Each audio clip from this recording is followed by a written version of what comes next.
Log onto your computer, open your browser, and pop open a Twitch tab. What do you see? Maybe it's simple, performing unspeakable acts on stream. Be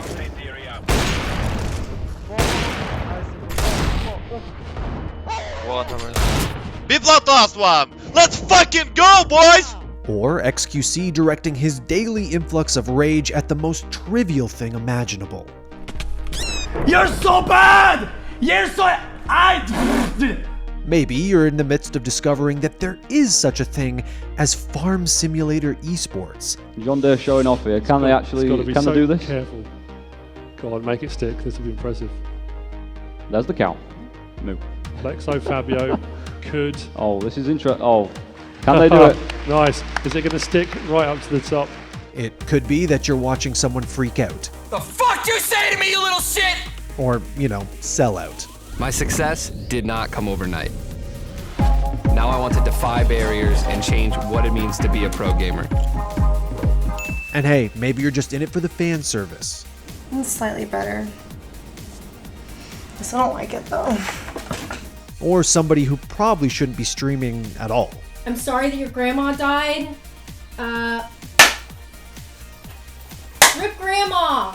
Rip grandma! You're dead now! Maybe you're witnessing someone make history. It could hardly have been more difficult. They weren't the favorites. They were the underdogs. They were a heavy underdogs, but they did it for North America. Skadoodles won the major! Or watching as they dish out stomps in their sweatpants. Running through smoke. Oh my god. No. No, oh my god. No. Oh my god. What? Oh my god!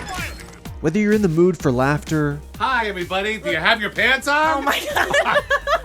tears, So Leslie, will you marry me? or something in between. That's the cutest fucking thing I've ever seen in my entire life. Twitch has got you covered. It's basically the gaming equivalent of public transit, the one thing that brings people together from all walks of life, the medium through which gamers approach and understand themselves, each other, and the world around them. Yo, what's going on, dudes? Thank you guys for tuning into the stream. Good morning, good afternoon, good evening. How's everybody feeling? Welcome to the stream. It's good to see you. Say hi. The camera's right there. They can see you now. When you think about it, the real question is, what don't you see on Twitch? And the more time you spend on it, the more you start to wonder, how the fuck did we go from a guy strapping a webcam on his head to this? Bonjour Paris! Voici venu le moment d'accueillir vos deux finalistes des championnats du monde de League of Legends!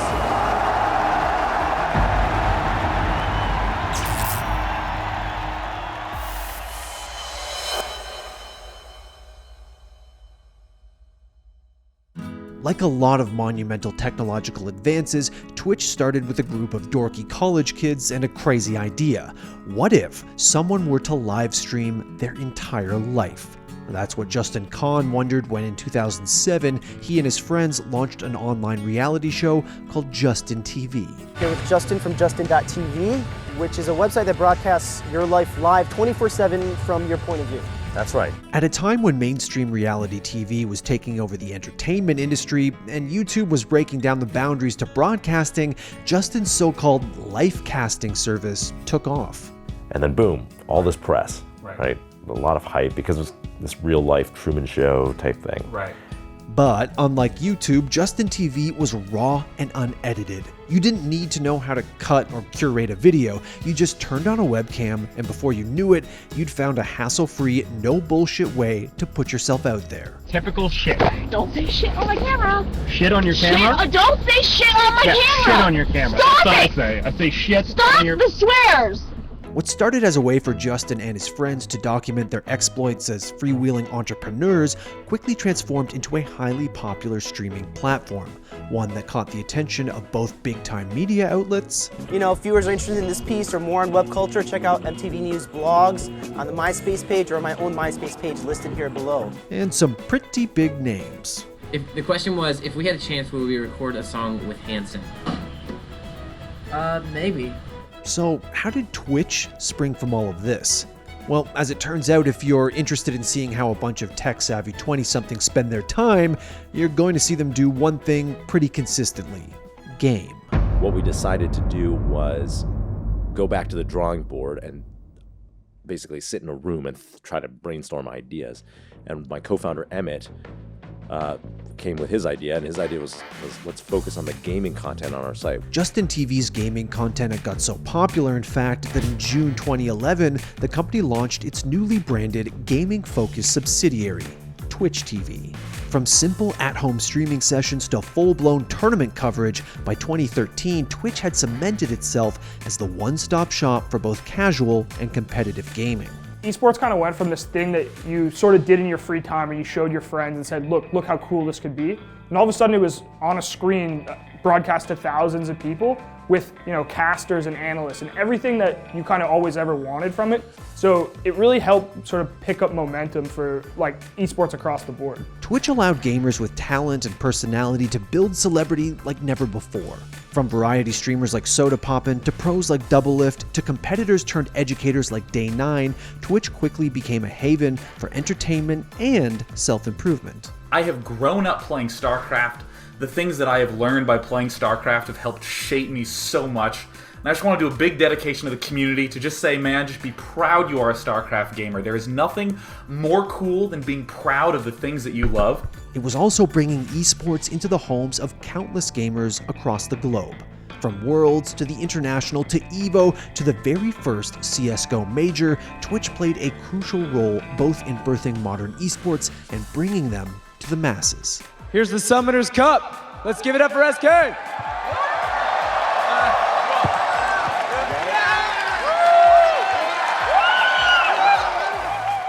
Still, it came as something of a surprise when, in August 2014, this niche normie-averse streaming service was acquired by Amazon for nearly $1 billion. But a very interesting acquisition for them, as you can see them trying to build up their streaming video business. There is possibly nothing hotter in streaming video, and I will include Netflix in that, nothing hotter than Twitch. From that point on, Twitch's popularity skyrocketed. It wasn't long before Twitch became the be-all and end-all of live gaming content in the West. And from there, something was born. Something as vital and integral to gaming as games themselves. A legion of lovable weirdos to share them with. Oh my god! Oh my god! Oh my god! Oh my god! Oh my god! Oh my god! But the real revolution was cultural. At some point, Twitch went from a simple streaming platform to something in between television and a social network. The place where competitors, creators, and fans could come together and nerd out about the games they loved. YouTube even had to release a standalone gaming subsidy in 2015 in an effort to match Twitch's meteoric rise. Is YouTube gaming going to kill Twitch? No, it's not going to kill Twitch, but Twitch does have a lot to worry about. In addition to truly being the hub of esports, Twitch proved that watching other people play video games wasn't just some dorky pastime. It was a full-blown, mainstream, multi-million-dollar industry. And like all industries, it had titans. From Summit to Lyric to Cutie Pie to pre-skin betting scandal Syndicate, these were gamers who hadn't just managed to make a living streaming, they'd racked up a fortune. Justin, thank you for the donation. Reaps Pones, I hate you. Thank you for the donation. Dude, Big, why are you doing this to me, man? Why, man? There was no denying that streaming had become a bona fide business, and business was booming. With esports on an unprecedented rise and a new generation of streamers coming up through the ranks, people were optimistic about the future of Twitch. But no amount of optimism, pragmatism, even mysticism could have prepared the world for what happened in 2018. If 2017 was the year that Twitch got as big as everyone had prophesized, 2018 was the year it got bigger than anyone thought possible. So what was it that made 2018 Twitch's most explosive year to date? Well, it's pretty simple actually. Fortnite.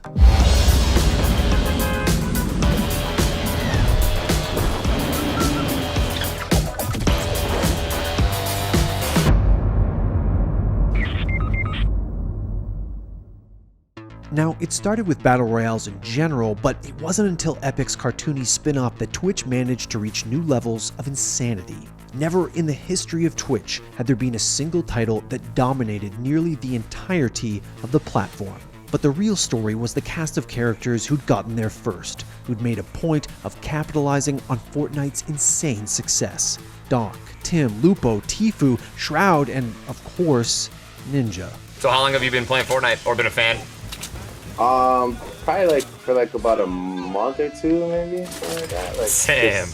Fortnite took Ninja, a former professional Halo player and early Twitch adopter, and turned him into the most indescribably successful streamer to ever live. Could you be the first $10 million a year gamer?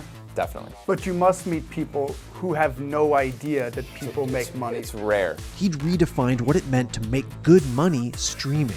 He showed the world that the sky was the limit. Please welcome Ninja.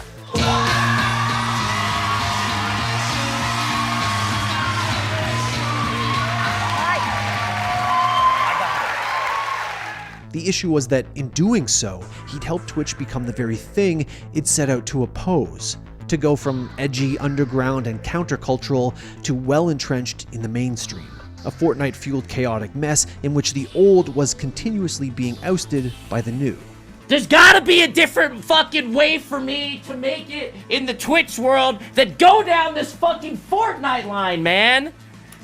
It's the most boring shit on the fucking planet, dude! How do you guys like this game so fucking much? By the time 2018 came to a close, it actually felt as if Twitch had gotten too big. For starters, it felt as if it was no longer the organic, everyman enterprise it once was. Are you a professional player? Do you have a following on YouTube? Are you just a top competitive player? Are you top of the leaderboards? Right? If you answered no to any of those questions, then my next question to you is, why would anyone go out of their way to find someone who has 0 viewers and just start watching them? It doesn't happen. Then there was the fact that it had become standard practice for viewers to be abusive assholes towards the very people they were supposed to be supporting. Okay, I'll tell you. I'm just depressed and it's fucked up, but it probably makes me feel better. I love watching you. I just want you to know that I'm serious. I want you to know that I'm really affected. So, look at me. Okay?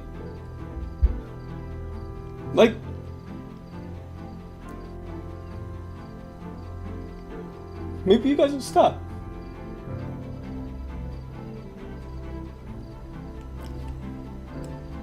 Lastly, Twitch had become virtually impossible to moderate. It turns out that when you put a bunch of kids who've been raised by Reddit, YouTube, and solo queue on camera, give them millions of dollars and thousands of live viewers, things are bound to get out of control. You can call me buddy, dad, whatever you want, my guy. What is going on? Twitch is sort of, in its essence, founded on young people, right? Like a lot of Twitch's biggest stars, they grew up almost like parented by the internet. So while that leads to good entertainment, it can also lead to some mix-ups. You know, these guys are literally right in front of us, sometimes just living their lives, making mistakes. And I think we've seen a lot of that over the last couple of years. Some tried to reform. Does Ninja curse? No. Bleep that out. No, I didn't even say it. I bleeped myself. Others decided to run with it. They removed the joy of sex on Twitch. I'm gonna fucking riot. Shut the fuck up. You have any idea how fucking proud I am that the majority of my hours streamed is under the joy of sex? The result was a massive controversy around the subject of bans. Everyday streamers were saying and doing crazy shit on Twitch. Milo! And more often than not, they'd get flagged, suspended, or banned for it. Don't get me wrong, I deserve to be banned. Let's be real here. I should have been banned many times. I'm just kind of mad that it happened in that stream, and it was 7 days. I think that was harsh. That said, a transgression was more likely to be overlooked or ignored if it had been committed by a tier 1 streamer, someone with the kind of clout that Twitch never thought they'd have to accommodate. Oh shit. Oh, you guys fucking killed all the villagers, man. You suck my dick, man. Y'all motherfuckers killed him. You can suck my pee-pee, man. I was trying to come trades.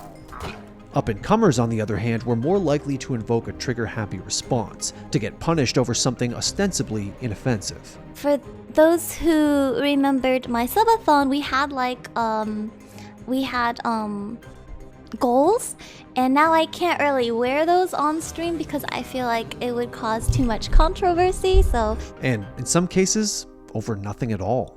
Go, go, go, go, go! Just go! Holy shit, kill these idiots! By 2019, it had become clear that despite starting out as the good guy, as a kind of grassroots antithesis to YouTube, Twitch had lived long enough to see itself become the villain. And like all villains, people were looking to tear it down.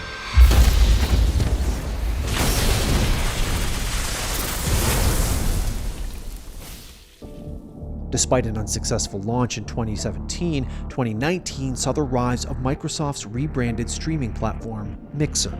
Mixer knew the only way to destabilize Twitch was to come at it hard and fast. They also knew that they wouldn't be able to unravel a decade-old ecosystem overnight, and more importantly, that they wouldn't need to take the kingdom, just the crown. So they did. I know this may come as a shock to many of you, but as of today, I will be streaming exclusively on Mixer. I know, it's exciting. And then they snagged the king himself.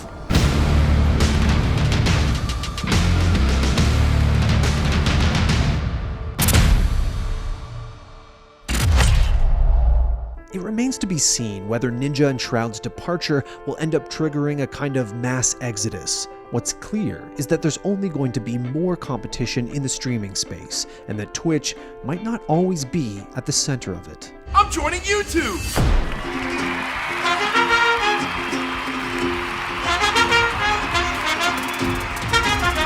Ultimately, there's no denying that Twitch isn't perfect. It can sometimes be a little too wild and unruly, and in a lot of ways, its story is like that of a teenage pop star. They got too big, too fast, and spiraled out of control. Oh, this guy didn't miss! With his SMG, dude! You're really out here dying, man. Shut up, Tim! No. I'm so mad right now, man. The funny thing is, on some level, Twitch actually did end up becoming exactly what Justin and his roommates had envisioned, a place of rebellion. Somewhere where you can be yourself, be successful, and do it in a way that doesn't need to make sense to anyone but you and your viewers. And while some of that rebellion can feel oppressive and overbearing, a lot of it is just plain old wholesome entertainment. No, I dragged you down because you're like a pro and I'm just like this noob. No, that wasn't it at all. We could have won that. We got really far together. That was great. But I'm trash and we played with Ninja and stuff. No, dude. Come on, man. It's not like that. Me and you were just having fun. We could have won that. You did a great job that entire time. Oh. I promise you did. Okay. And ultimately, that's the magic of Twitch. The fact that it's managed to turn a bunch of regular people who probably would have gone on to live normal lives into world-famous educators. And yeah, so we'll get started with A. And then keep in mind, guys, for my nades, I use view model preset POS 3. So that's classic view model. You could change that also just by going into your help options, game settings, and I use classic. Economists. The Optic gaming situation really surrounds one issue, which is mergers and acquisitions. And above all, entertainers. I just realized if they take a mullet and glasses and slap it on you and look at you through a fisheye lens, you're like fat Dr. Disrespect.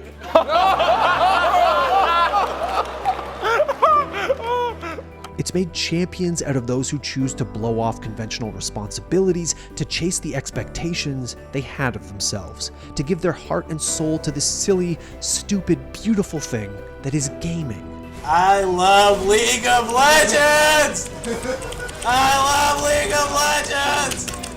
It's basically impossible to overstate the pivotal role that Twitch has played in bringing gaming to the fore. It's made kings and queens of people with the courage to either compete at the highest level or just welcome other unassuming nerds into their lives and say, hey, let's play. Hey, what up, friend? Oh, you actually miss? Yes. Oh. Gibby, what's wrong?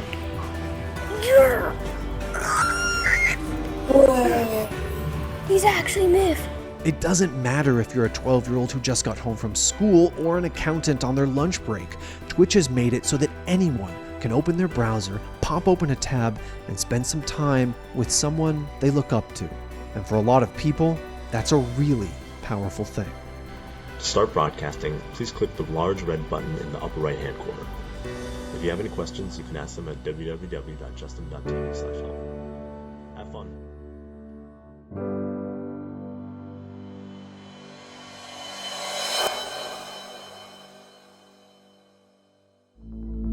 Thanks for watching. If you want more content like this, hit the sub button and ring that notification bell. For unique bite-sized videos you won't find anywhere else, hit up our Instagram, Twitter, and Facebook pages.